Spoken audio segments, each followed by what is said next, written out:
Aujourd'hui, nous explorons l'univers de l'entrepreneuriat féminin et l'égalité des chances.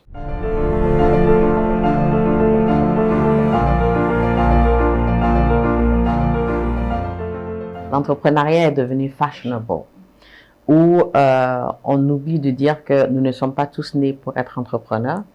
Et il y a des gens qui se sentent aussi bien d'en servir en tant qu'employés, qu'il faut valoriser. Il ne faut pas oublier que les sociétés africaines sont de base des sociétés de commerçants. À un moment donné, certains ont pris ça pour ajouter de la valeur, pour avoir un peu plus d'argent.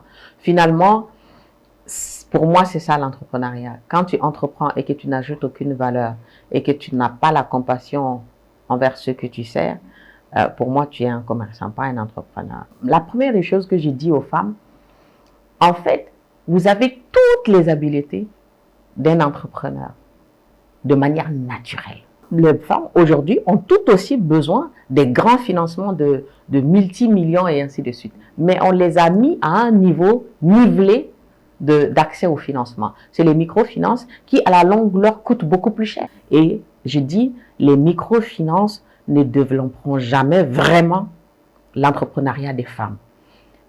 Je ne dirais pas féminin parce que ça devient un concept.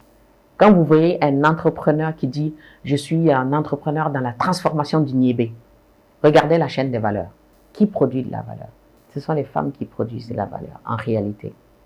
Et les bénéfices sont regroupés autour d'un individu qui est un masculin. C'est de ça que je parlais, la masculinisation de l'entrepreneuriat. L'entrepreneuriat de la femme change quand sa situation matrimoniale change. Et souvent, les hommes, quel que soit ce qu'on dise, qu'ils sont non, ils accompagnent leurs femmes et ainsi de suite, ça continuera à se faire tant que la femme ne les dépasse pas. Et c'est ça le drame des femmes. Donc, ça déstabilise tout leur plan, tout leur fonctionnement. Et à un moment donné, elles sont obligées de se faire petites, même quand elles sont grandes, parce qu'elles veulent rester dans un foyer qui ne marche pas forcément. Donc, même les hommes doivent changer leur paradigm shift, changer complètement leur manière de penser en ce qui concerne l'autonomisation de la femme. Et je dis chaque fois, l'homme qui fait la bonne chose, qui se met à sa place, devient l'arbre qui cache la forêt. Et les femmes qui excellent dans leur métier ne sont pas reconnues. Et quand elles s'imposent, on sort toutes sortes de vocabulaire. Et finalement, pourquoi tu vas aller te laisser abattre si ce n'est pas quelque folle comme Madame Diallo qui dit, bon, un cabri mort n'a pas peur de couteau. En tant que femme qui s'affirme, les premières à te combattre, souvent c'est des femmes, ce sont des femmes.